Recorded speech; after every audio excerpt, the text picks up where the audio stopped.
દરેક મંગળવારે સવારે ઉઠીને સ્નાન કરી પાર્વતી માનું પૂજન કરવું. ઉપવાસ ન થાય તો એકટાણું કરવું. પૂજન કર્યા પછી મંગળા ગૌરીની વાર્તા કહેવી યા સાંભળવી.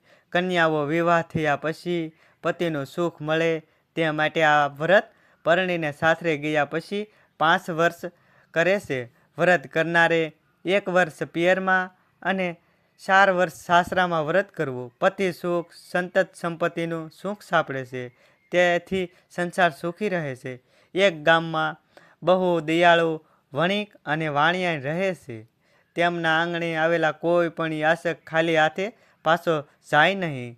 બંને સંતોષી હતા એટલે સુખી હતા. માત્ર સંતાનોનું દુઃખ હતું. કેટલાક દિવસથી એક સાધુ વણિકના આંગણે આવે પણ કંઈ લે નહીં. આથી વણિકે તેની પત્નીને કહ્યું, સાધુ મહારાજ કંઈ પણ લે તો આપણી ટેક્સ જળવાઈ રહે, માટે હવે તે આવે ત્યારે એમની જોડીમાં એક સોનાના મહોર નાખી દેજે. પરંતુ આમ કરવા જતાં સાધુ ક્રોધે ભરાયો ને તેણે શાપ આપ્યો કે તમે સંતાન ઈચ્છો છો, પરંતુ તમારી એ ઈચ્છા ક્યારેય પૂરી થશે નહીં. વાણિયાએ બહુ કાલાવાલા કર્યા ત્યારે સાધુએ આવીને કહ્યું, અહીંથી પૂર્વ દિશાએ આંબાના ઝાડ નજીક પાર્વતીનું મંદિર છે.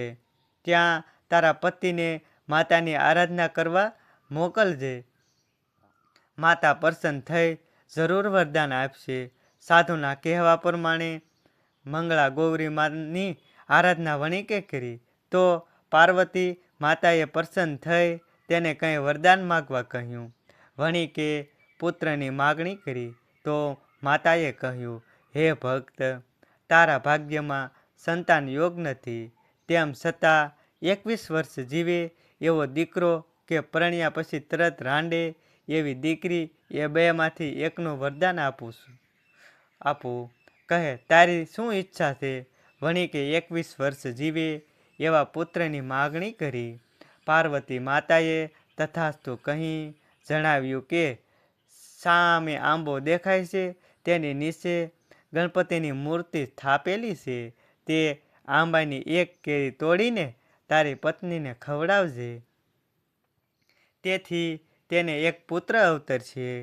આંબા નીચે વણિકને એક કેરી પડેલી મળી આવી ને કેરી ઘેર લઈ જઈ તેણે પત્નીને ખવડાવી.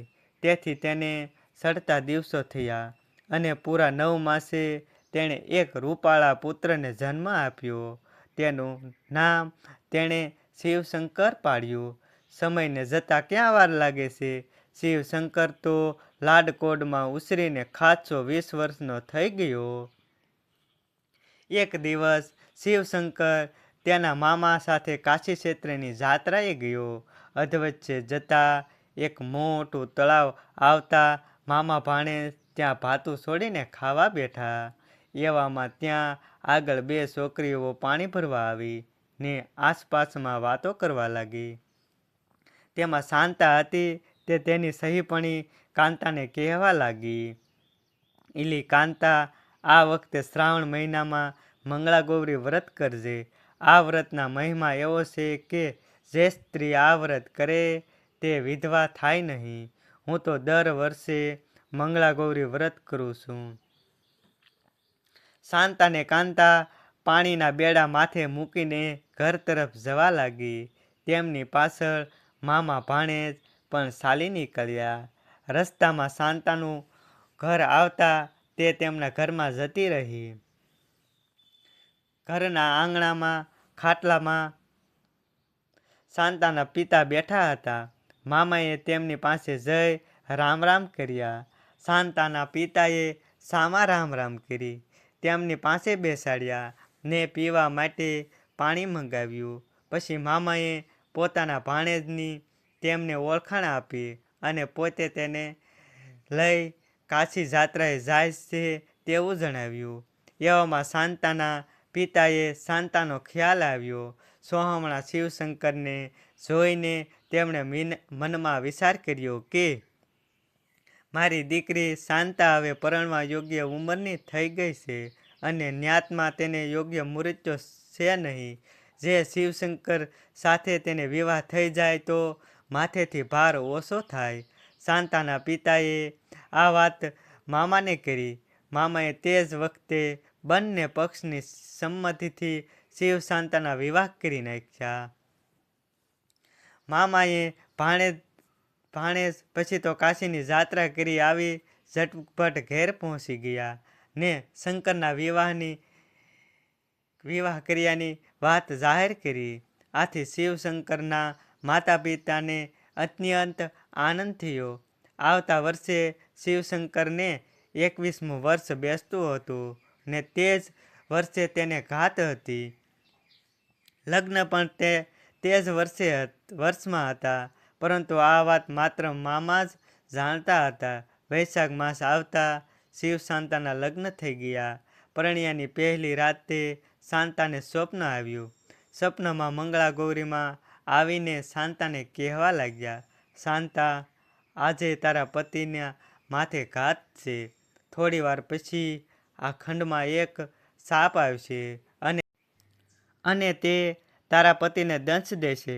માટે સાપના ક્રોધને ઠંડો પાડવા તું એક કુંડામાં સાકર નાખેલું દૂધ મૂકજે અને તેની બાજુમાં એક ખાલી માટલી મૂકજે. ખાટલા પર સૂતેલા તારા પતિને દંશવા એ સાપ આવશે ત્યારે તે દૂધ જોઈ પીવા લલચાશે. તે બધું દૂધ પીશે એટલે તેનો ક્રોધ પડી જશે. પછી તે ખાલી માટલીમાં પેસી જશે. બરાબર તે વખતે તું પહેરેલો સાડલો ઉતારી નાખી તેના વડે માટલીનું મોઢું બાંધી દેજે. તેથી સાપ અંદરથી બહાર નીકળશે નહીં. જ્યારે સવાર પડે ત્યારે તારી સાસને બધી વાત કરી તે માટલી બતાવજે એટલે તે સાપને જંગલમાં છોડી મૂકી આવશે. આમ જો તું ભૂલ કરીશ તો તારું સૌભાગ્ય ખંડિત થઈ જશે. શાંતા સમજી ગઈ કે પોતે દર વર્ષે મંગળા ગૌરીનું વ્રત કરે છે. તેથી માતાએ પ્રસન્ન થઈ તેને દોરવણી આપી છે. પછી તેણે દૂધની વ્યવસ્થા કરી ને સાપ દૂધ પીને માટલીમાં ભરાઈ ગયો. એટલે શાંતાએ હિંમત કરી માટલીનું મોઢું લુગડાથી બાંધી દીધું ને શાંતાનો પતિ મૃત્યુની ઘાતમાંથી ઉગરી ગયો. મંગળા ગૌરી માતાના પ્રતાપથી શાંતાનો સુડી ચાંદલો અખંડ રહ્યો હતો. બીજે દિવસે આખા ગામમાં ખબર પડી ગઈ ને જ્યાં ત્યાં મંગળા ગૌરી માના વ્રતના પ્રભાવની વાત થવા લાગી. હે મંગળા ગૌરી માં, તમે જેમ શાંતાના વહુને ફળ્યા એવું તમારો વ્રત કરનારને અને વાર્તા વાંચનાર અને સાંભળનારને ફળજે ને સુખ શાંતિ આપજો. અમારી આવી સરસ મજાની વાર્તાઓ સાંભળવા માટે અમારી YouTube ચેનલને લાઇક, શેર અને સબસ્ક્રાઈબ કરવાનું ભૂલતા નહીં. જય મંગળા ગૌરી.